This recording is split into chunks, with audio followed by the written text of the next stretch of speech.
Halo teman-teman, kali ini saya akan membahas drama Korea yang berjudul 100 Days My Prince. Jadi drama ini merupakan drama komedi romantis yang berlatar di era Joseon. Dramanya mengangkat kisah tentang putra mahkota Liul yang diperankan oleh Do Kyung Soo yang merupakan putra mahkota yang perfeksionis dan juga keras kepala. Suatu hari dia kehilangan ingatannya sementara karena kecelakaan. Nah, dia pun hidup sebagai rakyat biasa dengan nama Wonduk selama 100 hari. Ketika dia menjadi rakyat biasa, dia kemudian jatuh cinta dengan Yong Hong Shim yang diperankan oleh Nam Ji Hyun, seorang wanita yang sudah berusia di atas usia nikah. Nah, jadi si putra mahkota itu mengalami kecelakaan dan di sini diberitakan bahwa putra mahkota itu sudah meninggal, padahal yang dihadapkan pada raja tadi itu bukanlah mayat putra mahkota, melainkan mayat teman putra mahkota yang menyamar sebagai putra mahkota gitu teman-teman. Nah, sementara itu di sini putra mahkota diselamatkan oleh warga sekitar situ dan kemudian dia dinikahkan dengan si Hong Shim ini. Nah, jadi pemerintah itu mengatur bahwa usia menikah maksimal itu adalah 28 tahun, sedangkan si Hong Shim ini sudah berusia 28 tahun gitu.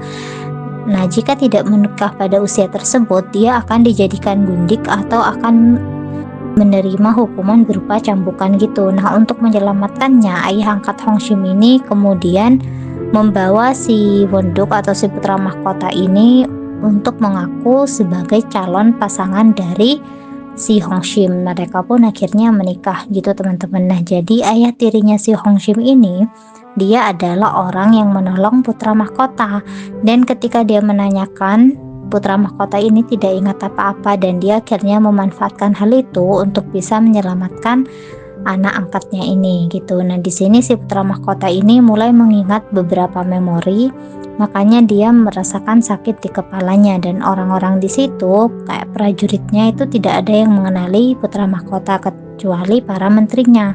Nah, kebetulan menterinya itu tidak ada yang melihat wajah si Wonduk ini, jadi mereka nggak tahu kalau selama ini putra mahkota itu masih hidup sebagai rakyat biasa gitu.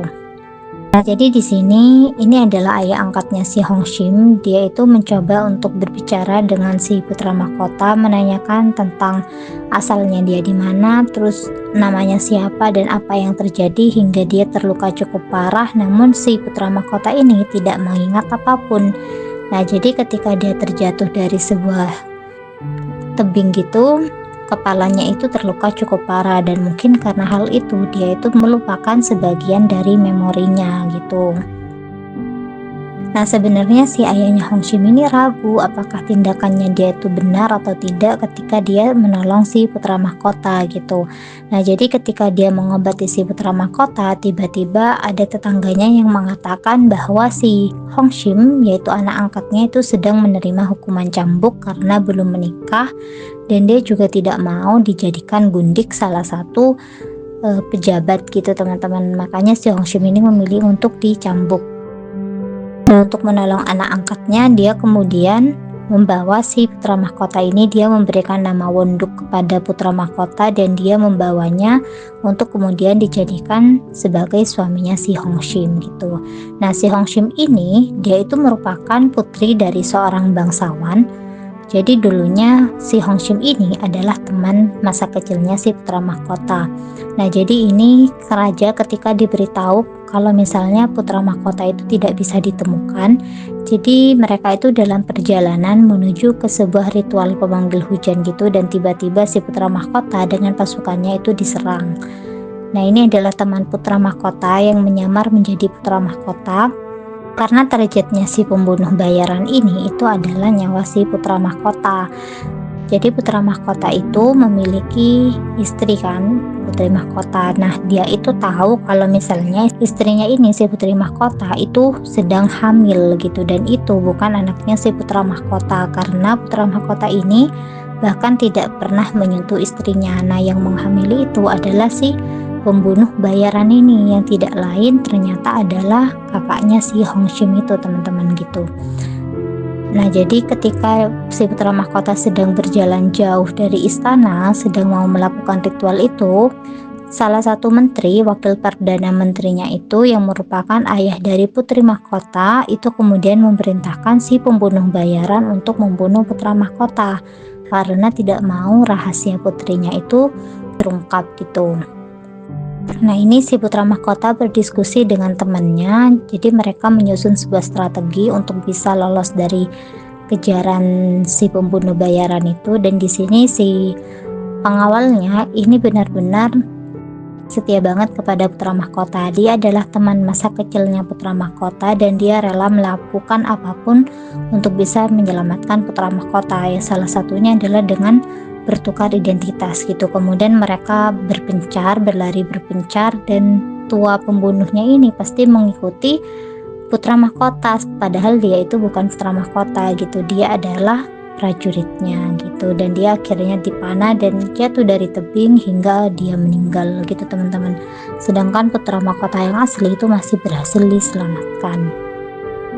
Jadi sebelumnya ada juga yang menyerang putra mahkota dengan sebuah panah yang mirip dengan panah si pembunuh ini, makanya putra mahkota itu merasa sangat familiar dengan panah tersebut, dan kebetulan si putra mahkota ini juga menyelidiki hal ini gitu. Jadi ketika mau bertemu dengan seorang tabib wanita, tiba-tiba tabibnya ini dipanah dan panahnya itu sangat mirip, identik banget gitu teman-teman.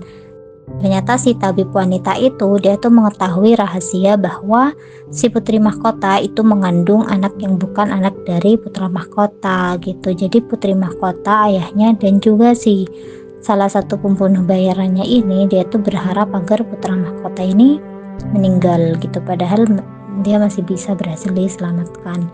Nah, sebelum kejadian itu putra mahkota ini juga sempat sakit selama beberapa hari. Jadi putra mahkota ini sering mengalami sakit di dadanya, dan ini para menteri menyarankan agar putra mahkota itu diturunkan dari jabatannya dan diganti dengan putra mahkota yang baru gitu. Namun si raja dan beberapa menteri yang lain itu tidak setuju. Nah, di sini si putri mahkota itu awalnya masih berharap agar putra mahkota ini bisa sembuh. Jadi waktu scene ini itu putra mahkota belum tahu tentang kehamilan si putri mahkota. Jadi putri mahkota ini ingin segera putra mahkota ini pulih dan mereka melakukan hubungan suami istri gitu. Jadi ketika ketahuan dia hamil, dia itu sudah mempunyai alibi kalau dia sudah tidur dengan putra mahkota. Makanya dia berharap agar putra mahkota ini segera pulih. Nah, ketika putra mahkota mengetahui fakta bahwa dia sudah hamil, putri mahkota ini kemudian lapor ke ayahnya dan mengatakan dia harus bertindak dengan segera. Makanya ketika di hutan, ayahnya ini langsung menyuruh pembunuh bayaran untuk membunuh si putra mahkota gitu. Jadi beberapa kali putra mahkota itu mengalami sakit di dadanya, bahkan dia itu bisa sampai pingsan dan tidak sadarkan diri selama beberapa hari. Oke teman-teman, mungkin segitu dulu dari aku. Terima kasih banyak, bye bye.